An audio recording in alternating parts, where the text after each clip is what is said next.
again with another movie review. And this time, like I did my last review, talking about the Die Hard movie series. Talking about movies that take place during Christmas time. And only the Die Hard series only did like the first two films. This particular series only has the first film that took place during Christmas time. And there's of course the Lethal Weapons series. I know this is the second one. I'll get to the second one in a minute. But the Lethal Weapons series has the first film during Christmas time, and then of course the rest of the movies in the series didn't. The first film came out in 1987. So it was Danny Glover and Mel Gibson as two cast from different points of view. I'm not talking about ethnicity, but how they work. And it started the whole buddy cop thing. And unfortunately, this was the only series that actually was successful doing that. The other films, of course, was like Lola Ripper, which was a spoof of the Lethal Weapon series, and that movie was a bust. Like I said, the first Lethal Weapon film came out in 1987, and it also changed the genre a little bit of the buddy cop franchises, because of the fact that to be politically, even at that time, 1987, you started to see how liberal Hollywood changed, because usually it would be the black guy to be the crazy one. Like Mel Gibson was the crazy one. People thought they was nuts. His character was crazy or faking it to draw to stop being a cop and draw a psychopath. But before that, it used to be the black guy, like the Beverly Hills Cop series, where Eddie Murphy's character was the one doing all these crazy cons and trying to fool people and everything else in the Beverly Hills Cop series, particularly the first two films. And now you have the Lethal Weapon series, which changed that. And the first Lethal Weapon came out the same year as Beverly Hills Cop 2. So that changed the format as being the black cop, being the stable, venom family man, and the white guy being this crazy, being the crazy one instead of the stable one. So they're trying to send the message there, so only whites can be crazy and not black, and so forth. Anyway, that's my personal opinion there for it. Of course, Danny Glover plays like a 20-year cop veteran, and he's around his 50th birthday. And the movie starts off with a young girl who jumps off a building and killing herself. And the girl had to be the daughter of a guy who saved Danny Glover's life in Vietnam. So in the very first film, we did have a lot of Vietnam War stuff in it. And Mel Gibson's character also, even though he was too young to be in the Vietnam War, but his character was also in the Vietnam War as well. And a little backstory on Gibson's character plays Riggs, and Danny Glover plays Murtaugh, and that Riggs' wife was recently killed in a car accident. Which, of course, in the second film, we find out, the details of the car accident in the second film, which I'm going into. So they found out that the father, or the dead girl's father, was involved with the heroin, and dealing with heroin. And because there was this group of killers, or trained killers, who were in Vietnam, called Shadow Company, and was in command, and the leader was Mitchell Ryan. And of course you had Gary Busey was his main henchman. And it's kind of ironic because Gary Busey is on drugs and drunk and also been crazy. And so that's basically what the movie was. And of course you had the big, then they bust these guys. And of course they have great action sequences, but you didn't really get into the great accuracies of about halfway through the film. And because of this is the first film in the series, so that's why it has to build up to the action stuff. Which they didn't have that much of a problem with all the action. So of course when Mel Gibson does all this crazy stuff, like early in the film, I had this guy who wants to commit suicide for burning. So Mel Gibson says, okay, and there were suicide guys before. He says, okay, you go up there and talk to him. He gets this crazy idea of handcuffing himself to the guy who wants to kill himself, and he jumps off the building with the suicide guy. And of course Mel Gibson yells at him and chews him out. And then he thought that he really wants to do it. He wants to kill himself. He wants to kill himself, and he has a gun underneath the chin, and it was a pretty dramatic scene right there. And then he finds out that he wasn't killing him because of his wife, because his wife was killed. But then, of course, eventually the two guys ended up finding out what was going on with these heroin guys. And they figured out that this hooker who apparently saw the girl committed suicide was actually in cahoots with these shell company. And we got paid up by shell company to poison this girl. And Mel Gibson says, oh, how come they killed the daughter and not you? And the guy says, oh, that's because they need me, because they need the bank, because it's a front for that company. We'll clean it and makes everything neat in the tax reports. So of course actually he ends up getting, the father of that girl gets killed as well. And of course Mel Gibson and Danny Glover, they get captured by the shell company guys. And of course that's when you had the main part of the action. And then try and get Gary Busey's character, his name is Mr. Joshua. That's Joshua, or Mr. Joshua.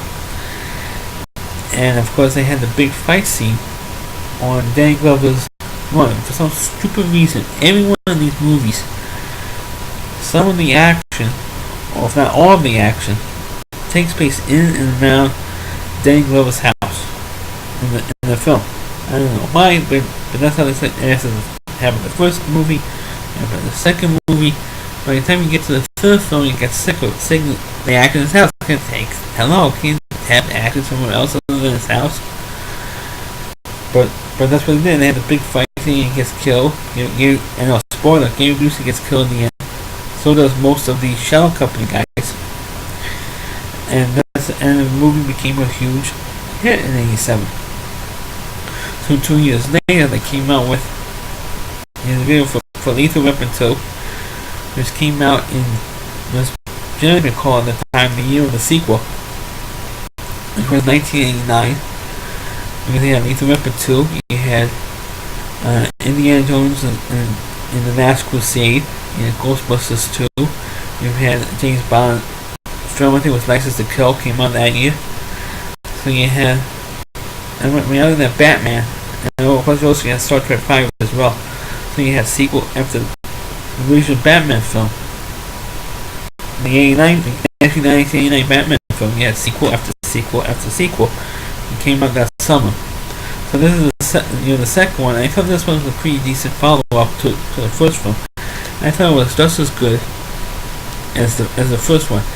Of course, they added a new character to the mix, and that was Joe Pesci.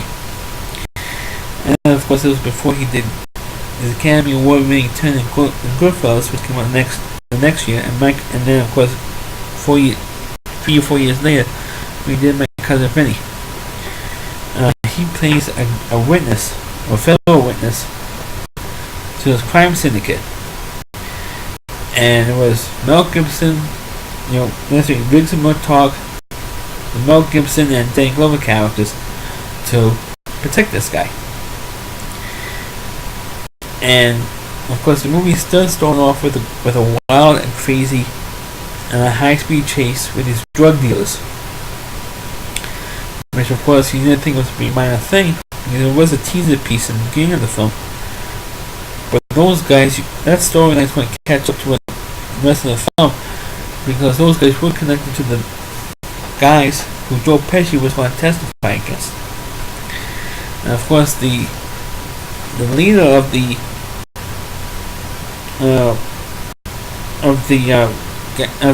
drug dealers was played by Josh Auckland, who plays an ambassador of all things to South Africa. And of course, in 1989, it was been at the height of the anti-apartheid movement. So again, the liberal Hollywood was pushing the anti-apartheid, like everyone else in the world was pushing the anti-apartheid thing. So you have all these anti-apartheid protesters outside the South African consulate in the film. And of course, and you also had Derek O'Connor, who plays the henchman of this ambassador. And so they were all under diplomatic immunity. So even though they were drug dealers and pushing coke into the United States, the cops they couldn't bust these guys. No matter if it was the feds, the FBI, CIA, they couldn't bust these guys because all they had to do was take diplomatic immunity, and they couldn't touch them. And that's one of the reasons why that for a while after this film, the federal government was trying to not to have to ease up to arrest somebody and they did commit a crime in the United States, because of this movie, because they say, they can commit any crime in the United States and claim diplomatic immunity and get away with it, because you can't arrest somebody to claim diplomatic immunity if they're from a foreign country or a diplomat. In this case, it was diplomats. And you can't arrest somebody because it's the foreign diplomats. All they have to do is kick him out of the country. But even with that, they couldn't kick him out for some reason. They couldn't kick him out of the country. And couldn't ask him to leave. So they're trying to find some way to bust these guys. And of course, they have a new woman is in it, Patsy Kensis, who plays the secretary for the South African consulate. And of course, there was an instant attraction between her and Mel Gibson's character. And of course, eventually this is one of the most controversial parts in this film, and they have a pretty long, really long for a movie, love scenes.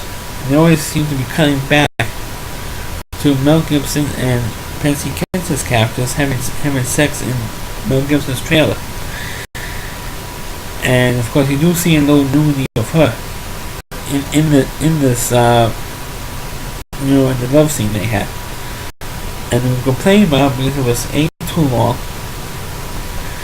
and B, they kept cutting back to her all the time. And of course, the reason why they kept cutting back to her was during the time they were having this love scene, the South African consulate decided to go after the cops because they decided to warn Murtaugh, saying, "Hey, you guys, should back off. We want you guys to back off for what we're doing.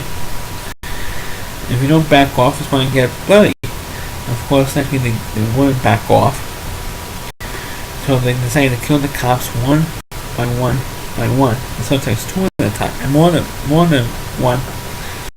And if one of the cops had a poker game, the guys found the cops over, and of course, the South African guys placed a bomb in that particular house and blew up the house.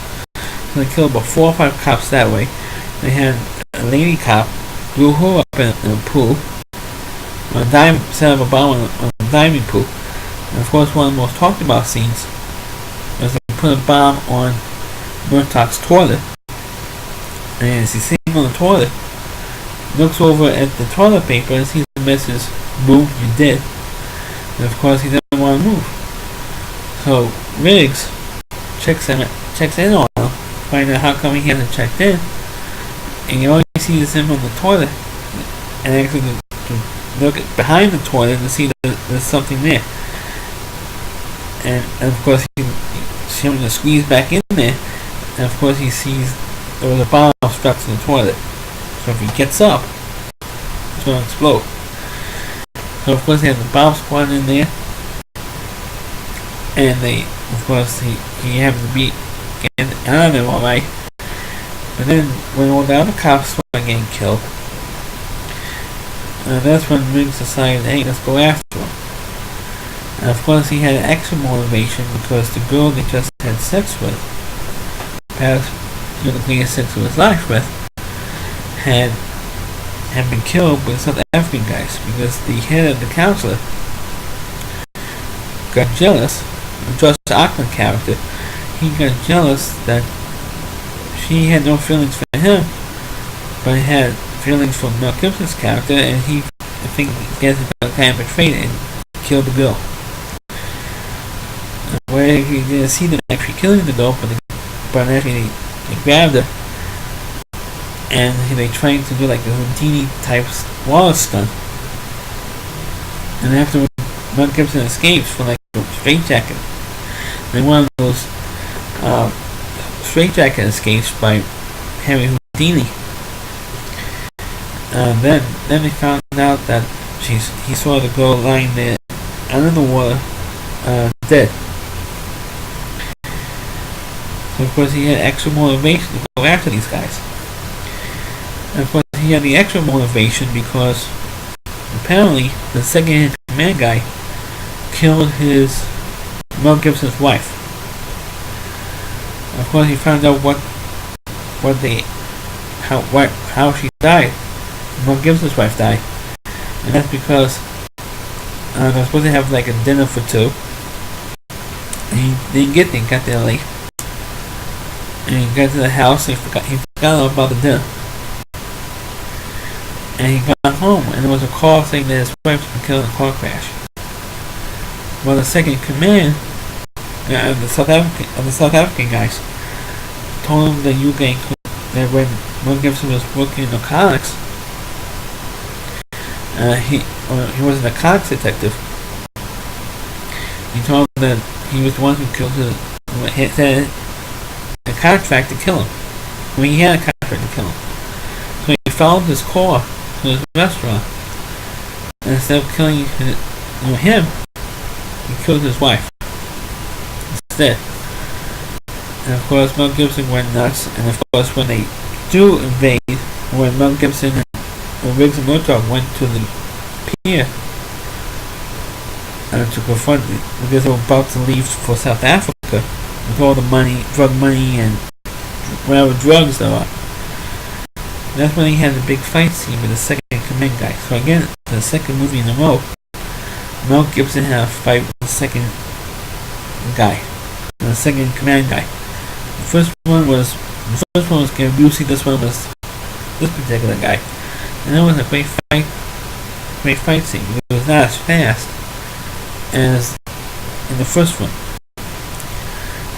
but it was a good fight nonetheless. Of course, they had the famous line at the end of the movie where the head counselor guy shot Mel Gibson a few times, and Mel Gibson says to him, drop your gun.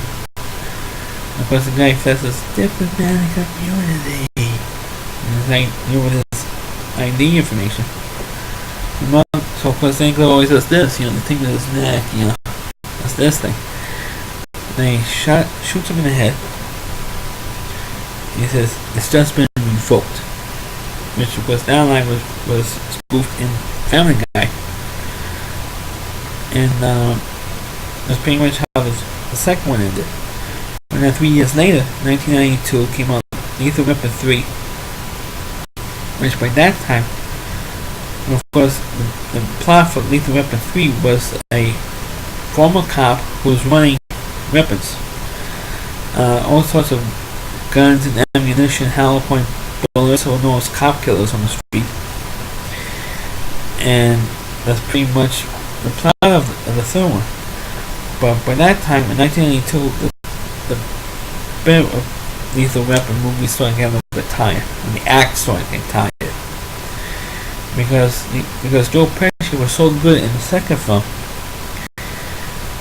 that for some reason they brought him back for the third film. They somehow finagled it, and the writers came up with an idea of how to bring him back, because he couldn't testify against the South African guys because all of them were killed by Riggs and Murtaugh. And now by the third film he's into stupid real estate and trying to sell Murtaugh's house because Murtaugh was planning on retiring. From the police force. And of course, by the end of the movie, he doesn't retire. But it was a 2-hour movie, and it really, at some point, really dragged because, like I said, the bits in the third film all makes one get tired. And that's saying it was a bad movie. But I thought the fourth one was a bad film. But the third film, they brought out another girl, another love interest from the Mel Gibson character. They brought in Renee Russo, who of course was famous for being in the first Major League movie, and a movie with James Belushi called Mr. Destiny. She was in that film. So she had some big parts here and there. But this was the first real major role that she had. And I thought she stole the film, and Joe Pesci did in the second one. And of course, she played a former Internal Affairs because they felt there was an inside job because he had a former cop stealing this stuff. And the captain, or their captain, who was in all four of the films, and the same guy who played the captain in all four films, he knew who the guy was. And of course, they're trying to track the rest of the movie. They're trying to track him now. And of course they did, and of course for some reason the film always dies in the end of these films. And of course they did, and like I said, the bit was getting tired. But by the third film, but like I said, Joe Pesci steals these movies. The second movie he did, How Much They Screw You. Of course, he didn't say the word screw, he said the F word. He said they fuck you, and they're trying to. Because they know you're going miles away before you really get fucked, okay? And they know you're not until that. So it gets fucked all Leo gets. So in the third film, excuse me. In the third film, it talks about how they screw you in the hospital. Because there's one scene where you get shot by the villain in the film. So he's in the hospital, so they fuck you in the hospital. First they drug you, then they fuck you. Then they're fucking you, and hook up the insurance company, and they fuck you some more. So because they charge you $10 for a stinking aspirin, and it goes through that bit. In the second film, and then when they finally go back to the third film, and they're going to keep Joe Pesci's character in there again for the third film, and say, oh god, why is it going to curse out this time? When it cuts out the cell phones. They fuck you with the cell phone. They fuck you with the cell phone. But also in this film, important was one of the hottest guy action stars at that time, Jet Li, who played the villain. And the fourth film, I think it came out like in 96 or 98, I forgot what year it came out. And of course, Jet Li stole the film. And of course, this film was really annoying. It had a decent villain. I mean, I'm not saying Jet Li couldn't play a good villain. He was a decent villain, and he was just as creepy. In this film, as maybe in the second film, we had the guy Hans in the second Lethal Weapon film. He was kind of creepy. He said very little English in the film. I think he does speak English in reality, but in the role he spoke very little English. He didn't speak any English at all practically. And but it was creepy. He was a creepy character. He always kept silent. He kept like a solemn face, real serious look on his face throughout the whole film. And of course, the most annoying, and of course, they put on Chris Rock as well to play another cop. And he also secretly married Murtaugh's eldest daughter, Rianne. And Rianne is pregnant, and he didn't know who. He thought that she was never married, and so he was annoyed with that. That she was going to be a single mother. And he said, yeah, that she got married, but she got married to a cop, which annoys him even more because he never wanted her daughter to marry a cop. And of course, he had that little subplot going on. But the most annoying part in Lethal Weapon 4, for me, was they had this guy who runs as a front a Chinese restaurant called Uncle Benny. It's Uncle Benny, and you can see this clip on. This clip is on YouTube, by the way.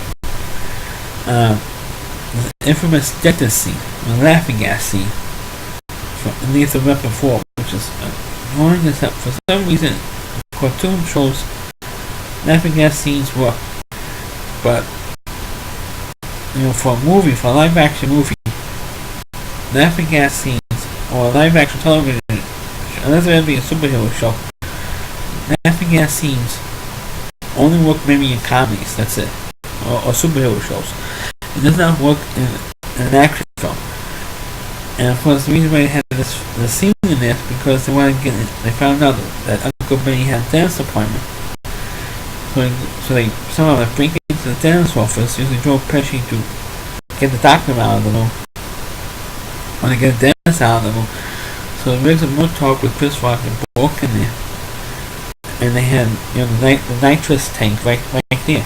Of course, Mel Gibson turns it up, puts it on Uncle Benny's face, and the mask on Uncle Benny's face.